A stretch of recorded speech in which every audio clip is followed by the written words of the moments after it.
Chapter 10. Scarpo, the Sorcerer.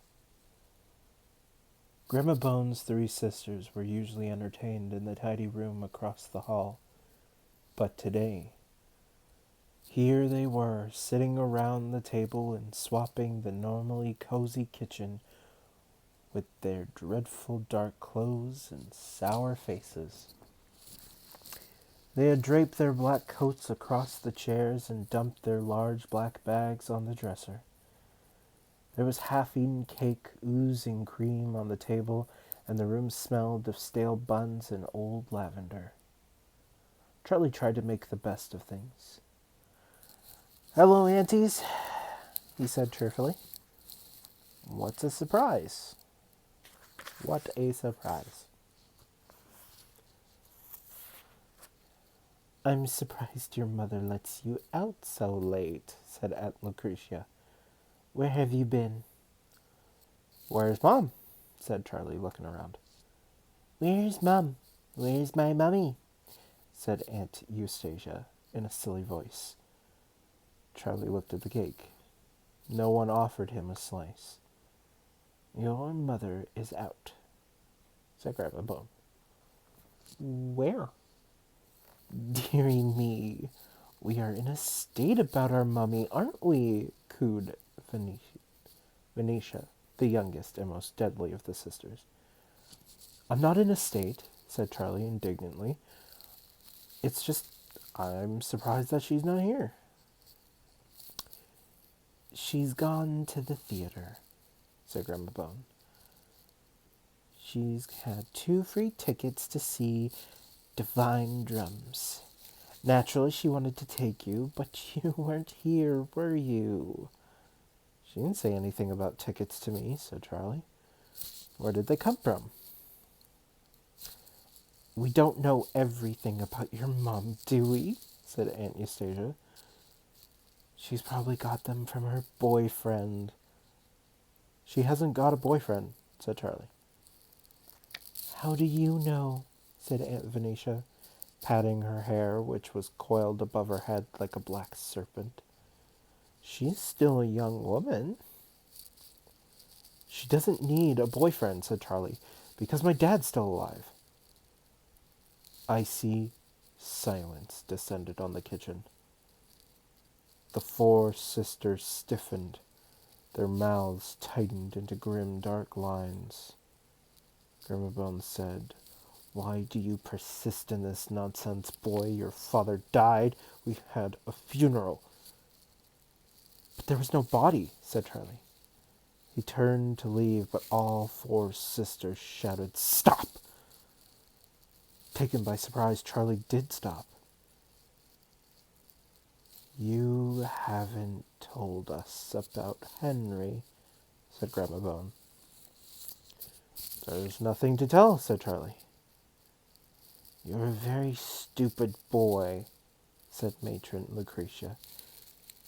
"Do you think we don't know about the time twister? Do you think we haven't heard how Ezekiel Bloor sent his little cousin Henry spinning away through time, and now he has ended up at the academy a few years too late for his own good?" cackled Aunt Eustacia nastily. "It's not a joke," said Charlie angrily. "How would you like it?" "Got you!" snapped Grandma Bone. "Admit it, you've seen him." Charlie stamped his foot. "I won't admit nothing." "Anything!" screamed Aunt Lucretia. "Grammar boy, you won't admit anything." "Oh, yes, he will." Grandma Bone leapt to her feet. "Where is he?" she screeched. "We'll find him eventually, you know, but if he doesn't come out soon, old Ezekiel's going to be in such a mood he'll send him back to the Ice Age." "He can't," said Charlie. "Not without the time twister." "You have no idea what Ezekiel can do," said Aunt Venetia in her dangerous, silky voice. Some of it's too horrible for words. Why won't you tell us where the wretched Henry is hiding? He doesn't deserve your loyalty. He's just a nuisance. Why can't you be a good boy for a change? I would hate Ezekiel to hurt you, my pet. Charlie had no idea what to say to this.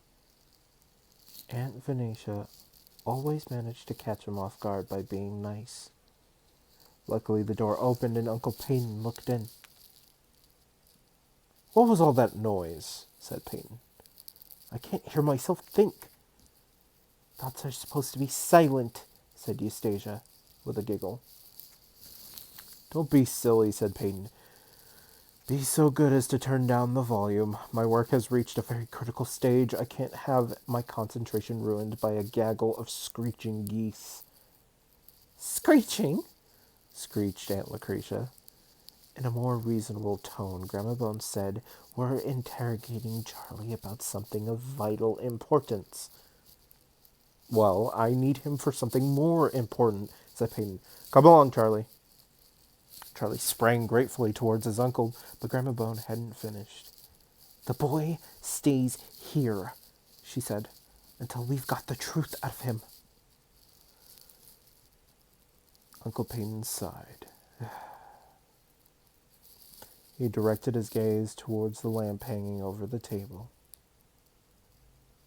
"Peyton," said Grandma Bone sharply, "you wouldn't dare." "I would," said Peyton. The next moment, there was a small explosion. The four sisters leapt away from the table as a shower of broken glass fell from the lamp and settled on the cake. "Come on, Charlie," said Peyton. Charlie quickly followed his uncle out of the kitchen, and while Grandma Bone and the aunts, twittering like birds, jumped about, looking for dishcloths, picking glass off the cake, and dusting down their clothes. "Thanks for getting me out of there, Uncle Peyton," said Charlie as he closed Peyton's door behind him. "Not at all, not at all. I really do need you, Charlie." Peyton seemed very excited about something. "I've been experimenting. Look."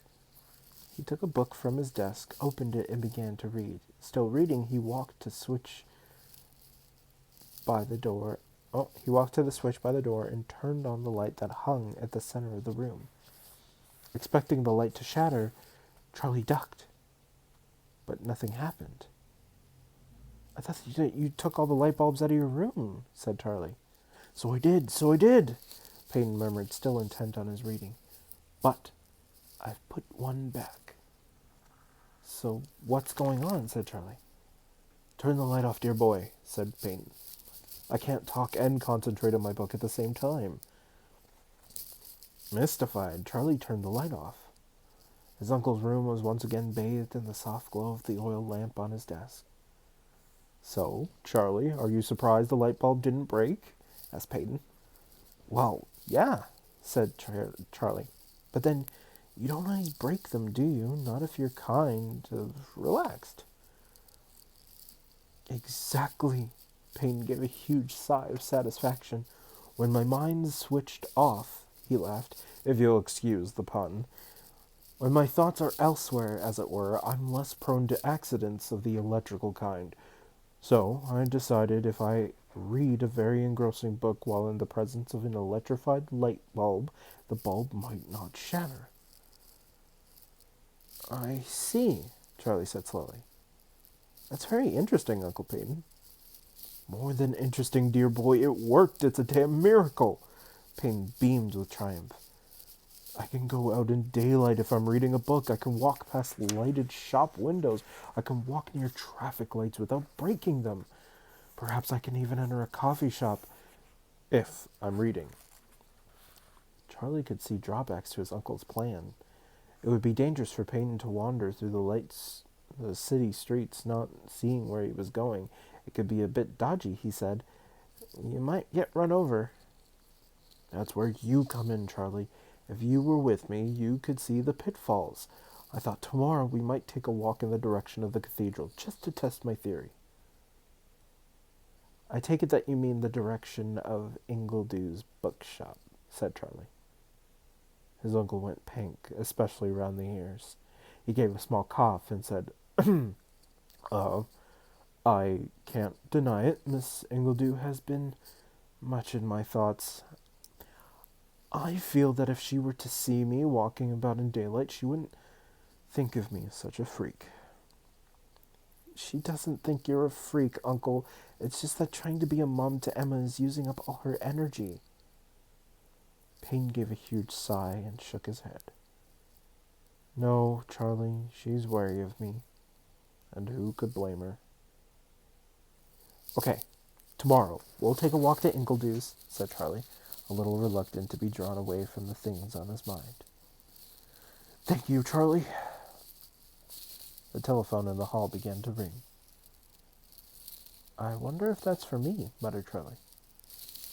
Better find out, said Peyton. You can bet that my sisters won't pass on any messages. Charlie went out onto the landing and looked down into the hall.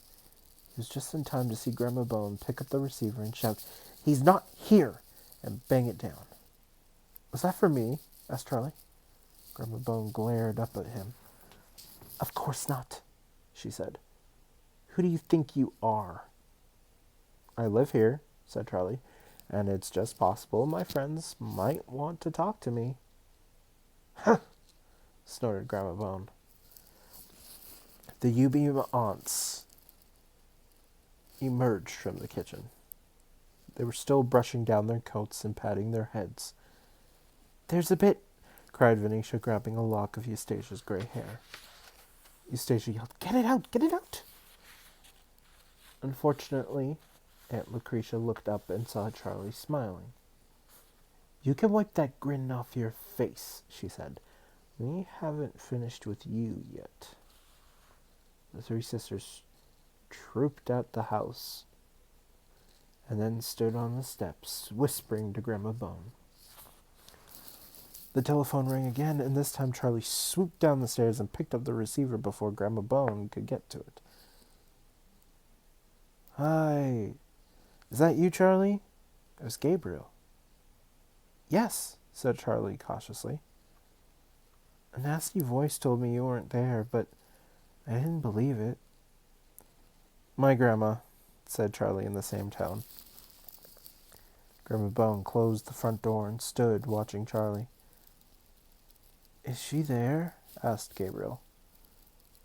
Yes, said Charlie, turning his back on his grandma. Look, Charlie, I found something in the lane outside our house. Several things, actually. I think you ought to see them. Where shall we meet? Asked Charlie. Mom's delivering some stuff to the Pets Cafe tomorrow afternoon, said Gabriel. Meet me there? Charlie had never heard of the Pets Cafe. Where's that? Frog Street, said Gabriel, between Mud Lane and Water Street, just behind the cathedral. This was good news.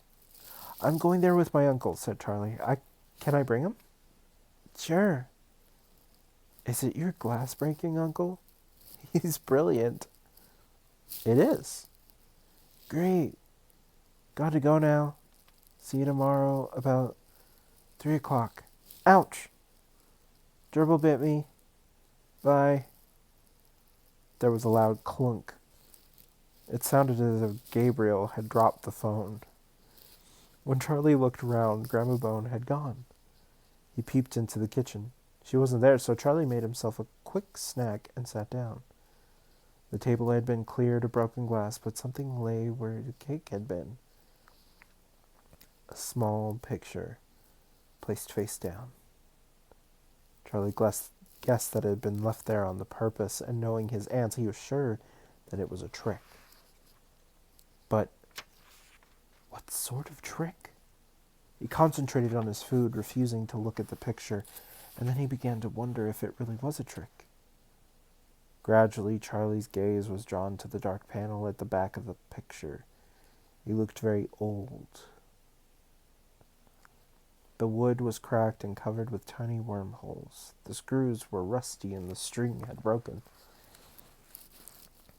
Charlie took a breath and flipped the frame over. He saw a small painting of a room. But what kind of room? He couldn't resist taking in the details. On the right of the painting, a tall man in a black robe was looking at a skull that lay at his feet. The man's dark beard was threaded with silver, and he wore a round black skull cap on his silver hair. In an alcove behind the man, a table covered in red cloth was piled with books, bowls, feathers, bundles of herbs, animal horns, and gleaming weapons. Strange symbols had been chalked on the bare stone walls, and the man was in the act of drawing another. A star with 5 points. Charlie found himself staring at the skull. He tried to look away from it, but he couldn't. He began to hear sounds. A low chanting in a strange language, the scraping of chalk on stone, the rustle of heavy robes, and then suddenly the man turned his head and looked at Charlie, looked right into his eyes. Charlie gasped and quickly whipped the painting over out into the street. A car door slammed and he heard his mother's voice. A man spoke, and his mother laughed. She rarely laughed. What had the man said? Who was he? When Mrs. Bone walked into the kitchen, Charlie could still see the yellow eyes of the man in the black robe fixing him with a glare of triumph. "Charlie, are you all right?" said Amy Bone. "You look very pale." Charlie touched the back of the painting. He found that he couldn't explain what had happened to him, so he asked, "Where were you?" There was a nasty whine in his voice that he couldn't help. "I've been to see Divine Drums. I wanted you to come with us, but you weren't here, Charlie." "Us?" said Charlie, sounding even more sulky. "Who's us?" "Bob Davies and myself." Mrs. Bone smiled encouragingly. "He got 3 tickets, and you were supposed to have come. I couldn't disappoint him when I found you weren't here, could I?" "Who's this Bob Davies?" asked Charlie, hating the whine in his voice. "Charlie, what's come over you?" Mrs. Bone pulled out a chair and sat beside him. "Bob's just a friend. A very nice man who wanted to take us to the theater. Why are you so grumpy?" Charlie was ashamed. He said, "I'm sorry, Mom. Something happened to me just now. The ants left that." He nodded at the painting, not even wanting to touch it. Mrs. Bone picked up the painting. "The Sorcerer," she said, reading the painted scrawl at the bottom of the picture. Charlie hadn't even noticed that the painting had a title. "I think it was a trick," he murmured. "What sort of trick, Charlie?" "I don't know yet." He carefully turned the painting over again. "Tell you what," said Mrs. Bone, patting Charlie's shoulder. "I'll just run upstairs and change my clothes, and then we'll have a nice cup of tea before you go to bed, shall we?" "Yes," said Charlie, wondering how a cup of tea could take away the memory of the sorcerer's eyes. He noted the sparkle of sequins on his mother's dress as she began to unbutton her coat. "Mom, Dad might not be..." Mrs. Bone swung around. "Might not be what?" "Might not be dead," Charlie said quietly. "Oh, Charlie. Bless you." "Of course he is." She gave Charlie a peck on the cheek and then hastened out. She didn't seem as sad as she usually did at the mention of her father. Of his father. This worried Charlie. Mrs. Bone had only been gone a few seconds when Uncle Peyton poked his head around the door. He was holding a lighted candle. I feel peckish, he said. Mind if I turn the light out, Charlie? Charlie shook his head. The lamp above the table went out and Uncle Payne walked to the fridge. He brought out a plate of cold ham and tomatoes and set the plate at the candle and a candle on the table. He was about to speak when he saw the back of the painting. I hope that isn't what I think it is, said Peyton. What do you think it is? Said Charlie, alarmed by his uncle's grim expression. I'm very much afraid that it might be. He turned the painting face up and sighed. Yes, I thought so. I suppose my sisters left it here. Is it someone in the family? Asked Charlie. Indeed. Yes. His name was Scarpo, said Peyton, and he was a very powerful sorcerer. Uncle Payne, my endowment, Charlie spoke hastily. I thought it only worked with photos. Payne stared at Charlie. Do you mean that you've heard? He pointed at the sorcerer. Did this man speak to you? Not exactly, said Charlie. I just heard... Charlie. Payne slammed the painting face down on the table. You didn't go in, did you? Go in? Said Charlie wildly. What do you mean, go in? I was just looking at it when he turned his head and stared at me. Payton regarded Charlie with a mixture of fear and concern. Then he has seen you, he said gravely. And as his uncle spoke, Charlie heard the moan of a chill wind. He heard the rattle of chains, a terrible cry, and the shrill, dry chanting of Scarpo the sorcerer.